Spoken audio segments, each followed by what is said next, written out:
So conversely, sometimes you're going to be the 2-1 chip leader, which is always nice. Interesting hand on the left here. So if we go back just a minute. So here I decided to isolate.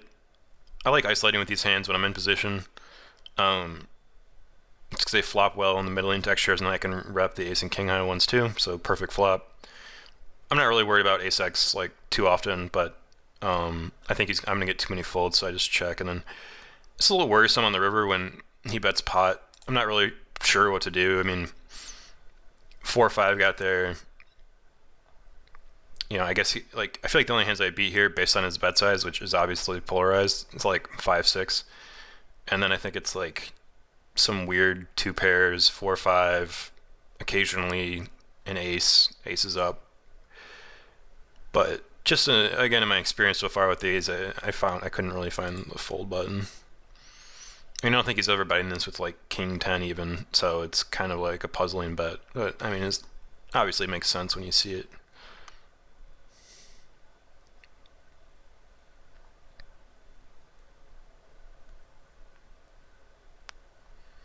With the texture of the board on the right, I'm just going to do a check call, and then I was going to check fold the turn if I didn't improve, but I picked up a little bit of equity, so I think it's probably worth it. If the flush came or a deuce came, I'd probably just open ship the river versus a fish. A recreational player. Usually like any 2 suited, I'm just going to ship here. If we pull this up again, let's say put me at 200. And just say the big blind is 200, just to make it simple, and then you have 1100. Then say, let's do all in. And let's say, they're calling with, I don't know, 25% of hands.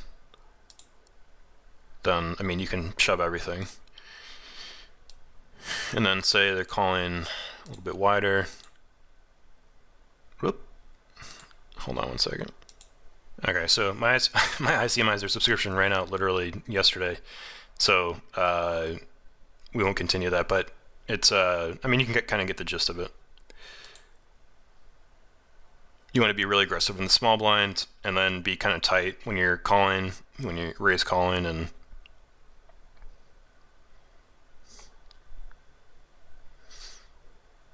for some reason, one thing I've seen that like I didn't really expect to see when I play these is that people are doing like just randoms are doing a lot of light 3-betting. I don't know if they've been watching WSOP on TV or high stakes poker or something, but on the right, I mean, you could do different things. You could just check call, check call. I mean, it looks like he's committed himself, so I don't mind him committing himself. He's got like ace king or ace 3 or pocket 5s or whatever, so it's kind of hard to go wrong there in that spot.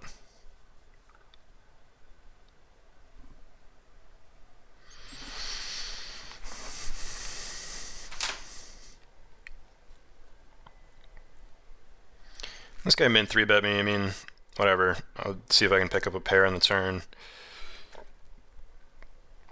And then we'll just fold the river. In terms of my big blind defense range, I'm like pretty liberal, and it's difficult because coming from a sit and go background, generally you're not really flatting out the blinds too much just because of the ICM tax. But since there's no ICM tax, then you can open up your game a little bit. So I'm defending a lot of like suited stuff, and then like broadways, and occasionally a hand like king 8 offsuit and stuff like that. I don't really mess around with these middling aces. I just ship it. Sometimes I'll be flatting with aces, kings, occasionally queens, and then 3-betting small some other hands as bluffs and value bets. But with these middling hands, I think it's best just to stick it in.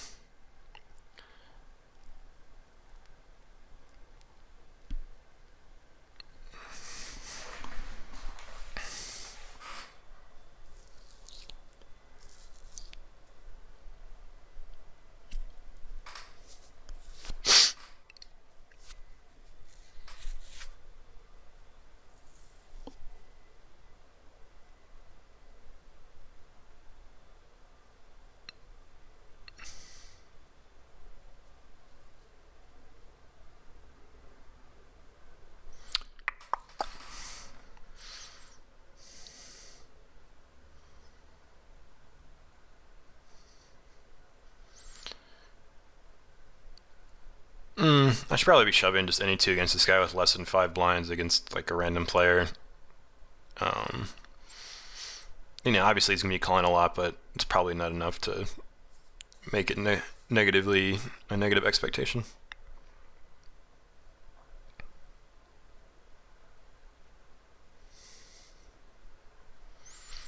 So these games are fun. I mean, I think these games are fun in terms of like studying too. Where they're very easy to figure out because you can do the EV calcs like super easy.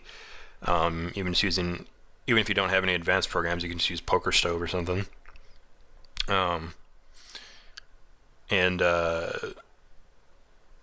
think the only real X factor in like determining strategy is like what you should do when it's like three-handed, and maybe assume if they ever release like $60, $100 games or whatever, and there starts to be more grinders. At this point, I've seen a couple people I recognize, but not that many.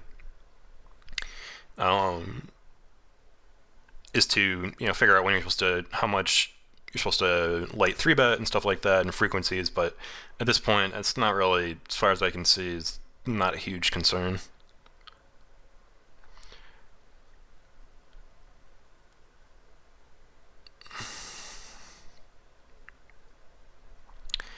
But as I did when I played full ring and 6max spin&go tournaments full time, I would definitely make charts.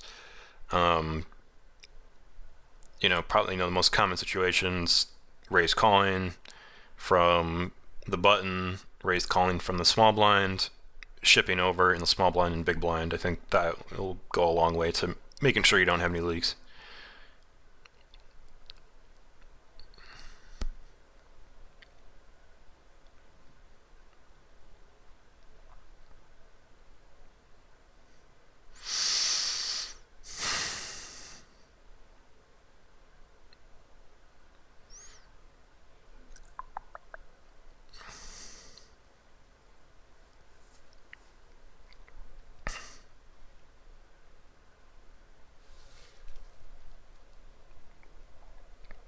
Decided to raise call on the left with less than 15 blinds. I could have open shipped, could have limp jam, maybe limp fold against somebody who's really tight.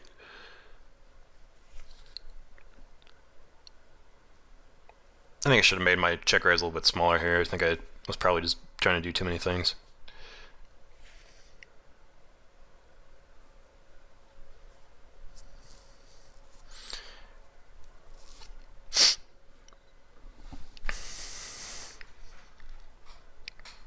I don't think there's much value on the right. Maybe from like a 4, but it's kind of like one of those spots too where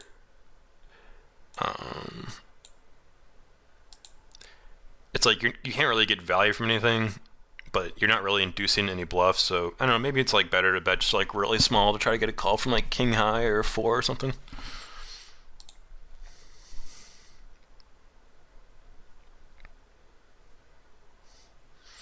In terms of my defending range to like min raises here, I'm like doing it a lot.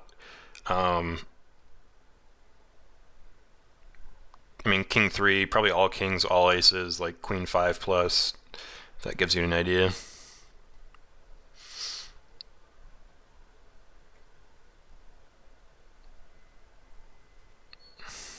On 10-7-2 rainbow, I think it's probably better just to keep the lead and then sets up some barrel opportunities.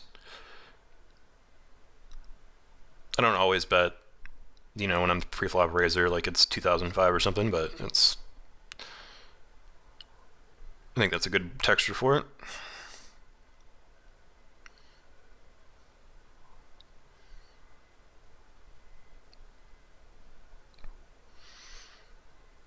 Typically, I like to make my bets when I'm out of position, whether I have something or I don't, just a little bit bigger. Just to try to make up for my positional disadvantage.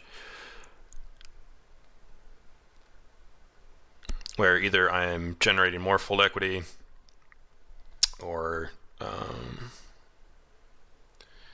whether I'm generating more fold equity or just getting more value from my hand. This is a tricky spot on the river. I should probably fold, I guess. With me limping, I don't think he has ace queen, kings, tens, jacks. And I think he even takes out some king jack and king 10 combos depending on how aggressive he is. So that leaves like queen 9 and then like crappy 2 pairs, 6-10, 10-5, 6-5.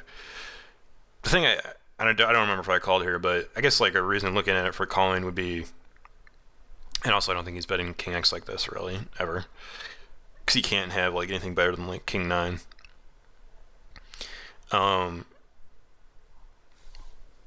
Is that I don't even think like if he had like 6-5, I don't really think he would bet like this. Generally, like your average villain, but the other question you have to ask yourself too is what is we double floating with 7-8, 8-9, But there's some things. I mean, you could have like queen 5 with like queen x of diamonds, something like that. And I was wrong is that he did value bet that size with like a mediocre 2 pairs. So.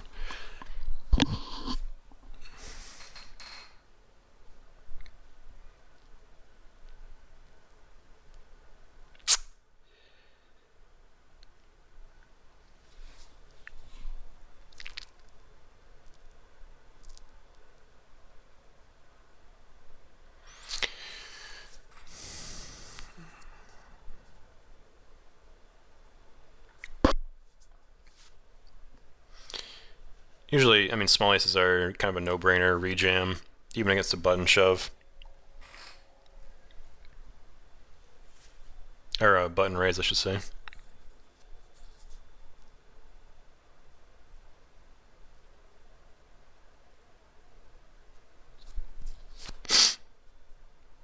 Or he's calling for value on the right. Again, I mean, this is a texture where I don't love betting. If I'm going to bet it, I'm usually going to barrel off there. And my plan is normally just to call and then fold the river.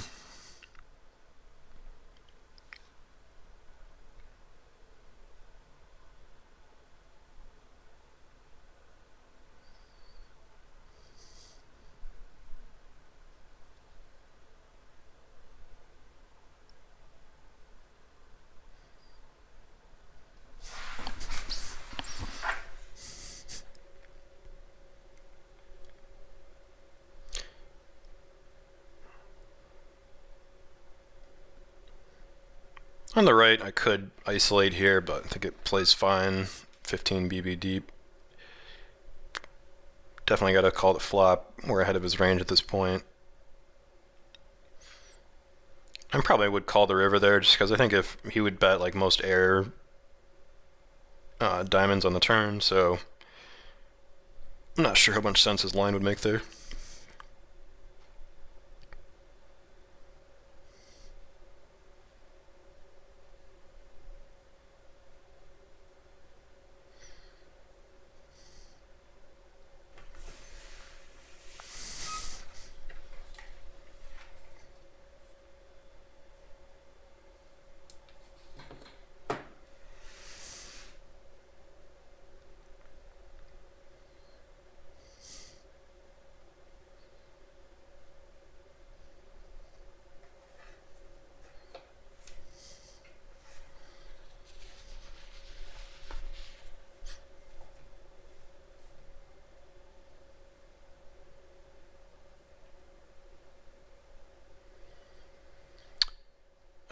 In terms of what I would call him here with, and by him I just mean your average opponent, I mean it's probably going to be like maybe a little bit tighter than Nash. So if I'm looking at Nash, 10 big blinds, you're probably calling with like queen 9, queen 10-ish type hands, pocket pairs, ace x, king 8, king 5, that sort of thing. But I'm probably calling a little bit tighter than that, so I'd probably take out like the worst hands of what I just said and go from there. And unless somebody proves otherwise, where they're just shipping every hand, which you'll definitely come across.